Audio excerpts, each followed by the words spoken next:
O legado de Samuel Colt. Este é o Visão Libertária, sua fonte de informações descentralizadas e distribuídas. Samuel Colt foi um armeiro, engenheiro e empreendedor americano, que fez fortuna após criar e patentear o famoso revólver como conhecemos hoje. No dia 25 de fevereiro de 1836, o jovem Samuel, então com 21 anos, patenteou uma ideia que, para muitos historiadores, mudou a história mundial. Ele foi o inventor do revólver de 6 tiros com cilindro removível, o lendário Colt 45. Na sociedade em que vivia, os armamentos disparavam apenas uma munição por recarga. Colt teve essa ideia quando era marinheiro e observava o funcionamento do eixo tracionador de um navio. Então, ele pensou em anexar na arma de fogo um tambor que, após efetuado um disparo, girava e recarregava a arma, permitindo imediatamente um novo tiro. O slogan de sua arma era: Abraham Lincoln tornou todos os homens livres, mas Samuel Colt os tornou iguais. A ideia era que com uma arma não importava mais a força física de uma pessoa, pois todos tinham a mesma chance de ataque e defesa. Como um filho da Revolução Industrial, não é nada absurdo dizer que ele foi um dos homens que mudaram o curso da história para sempre. Antes dele, as armas eram pesadas, de pouca precisão, e só podiam efetuar um disparo por vez. E por isso, era comum as guerras se desenvolverem para batalhas campais, como eram na Idade Média, com muita pancadaria, sangue, o uso de armas brancas e tudo que uma batalha campal tem direito. Nesse tipo de conflito, a força física, a idade e o condicionamento são os diferenciais entre a vitória e a derrota. Só que tudo mudou quando Samuel a sua invenção revelou. Uma senhora anã com uma arma precisa e com 5 disparos é quase tão perigosa como um jovem adulto de 150 quilos de puro músculo com essa mesma arma. É interessante levantar que a venda de armas vem batendo recorde atrás de recorde nos Estados Unidos e no Brasil.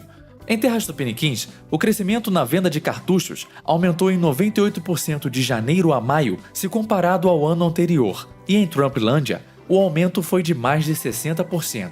E com detalhe para a quantidade de novos atiradores que entraram na brincadeira. Parece que ainda existe sanidade no mundo. Pessoas que não depositam sua fé no poderoso e benevolente Estado para sua própria proteção.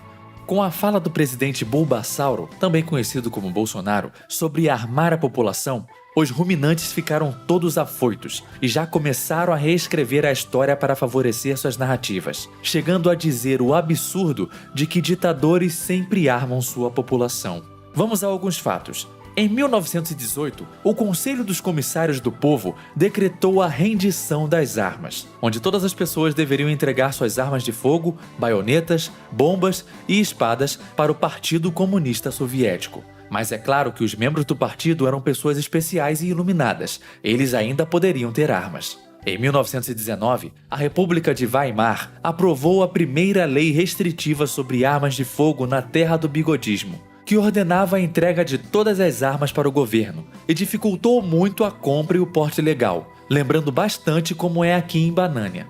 Em 1933, os bigodistas, para não falar aquela palavra com N que pode diminuir o alcance do vídeo ou até derrubá-lo, assumiram o poder e em 1938 passaram 2 leis sobre o assunto, a Lei Bigodista sobre Armas e a Regulação contra Portes de Armas dos Judeus, que na prática proibia a posse e a compra de armas pelos judeus, inclusive armas brancas, e facilitava para os alemães puros.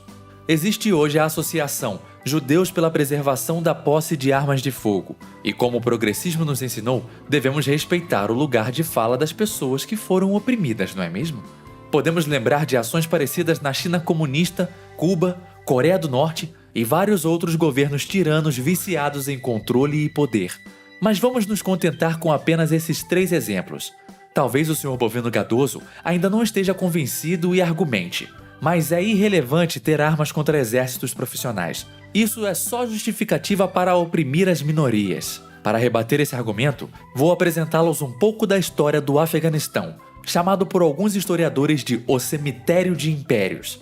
Como uma rota comercial milenar, e habitada por diversos povos rivais, a região foi palco de literalmente centenas de conflitos, criando no povo a rejeição à ideia de ser governado, junto de uma cultura que favorece a proficiência com técnicas de guerrilha. Quase todos os tiranos de todas as eras já se declararam senhores daquele território. Gengis Khan e Alexandre o Grande são alguns dos mais famosos. No passado recente, a região foi invadida pela União Soviética em 1979 e pelos Estados Unidos da América em 2001. E nem as grandes potências conseguem derrotar o pequeno país asiático. Os motivos mais plausíveis para o sucesso defensivo desse pobre povo é a cultura armamentista de recusa à submissão e a eficiência da sua guerrilha. Mais uma vez, o poder descentralizado se mostrando mais eficiente que grandes organizações hierárquicas. Esse é somente o exemplo mais famoso de como uma resistência armada é essencial para um povo livre. A resistência armada italiana, famosa pela adaptação da música Bella Ciao, foi responsável por perseguir e matar Mussolini em 1945. A resistência judia também não fica para trás. Estima-se que 25 mil judeus lutaram nas florestas europeias sabotando as ambições nazistas. A reimaginação dessa história dá origem ao filme Bastardos Inglórios de Tarantino. E quem poderia esquecer da Morte Branca, soldado e fazendeiro finlandês, responsável por mais de 500 baixas infligidas ao Exército Vermelho entre 1939 e 1940. Paz armada é um pleonasmo. Quando só um lado tem armas, se dá o nome de dominação, domínio, etc. E não paz.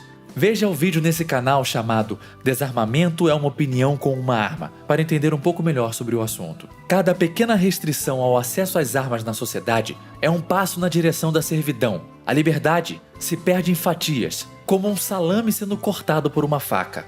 O Estado não pode e não quer te proteger, meu amigo. Não terceirize sua responsabilidade. Aceite as ideias e use das ferramentas que Samuel Colt criou. Don't tread on me não deveria ser um pedido, e sim uma imposição. Faço minhas as palavras de Thomas Jefferson. Quando as pessoas temem o governo, se chama tirania. Quando o governo teme as pessoas, aí sim se chama liberdade.